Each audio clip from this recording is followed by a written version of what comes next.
આપણે બનાવશું મગના શાકની રેસીપી। મગને 3 થી 4 પાણીથી ધોઈ સરસ મજાના 4 સીટી કરીને બાફી લીધા છે અને આપણે ભાત સાથે ખાવાના એક રસ કર્યા છે।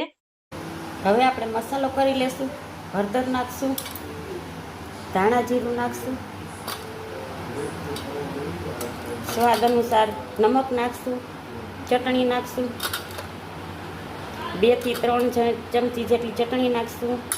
કોઈના ઘરમાં તીખા ખવાતા હોય તો એ પ્રમાણે થોડીક વધારે ચટણી નખાય છે અને આપણે સ્વાદ અનુસાર થોડુંક 2 દાણા ખાંડના નાખશું, અડધું લીંબુ નાખશું।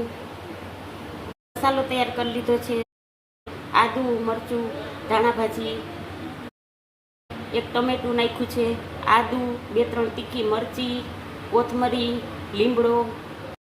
આપણે જે મસાલો તૈયાર કર્યો છે, આદુ, મરચું, ધાણા ભાજી, લીમડો, ટમેટું, એ બધું મિક્સ કરી દેવાનું છે।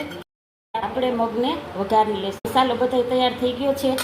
હવે આપણે મગનો વઘાર કરશું। એના માટે મેં 2 પાવડા તેલ લીધું છે, થોડુંક રાઈ જીરું નાખશું, મગનો વઘાર કરશું। આપણે મગને વઘારી લીધા છે। હવે ઉકળે સારી પેટ એટલે ઉતારી લેવાના છે। આપણું મગનું શાક સરસ તૈયાર થઈ ગયું છે। આપણે એને સજાવવા માટે ઉપરથી થોડીક ધાણા ભાજી નાખશું। આપણા મગ તૈયાર છે।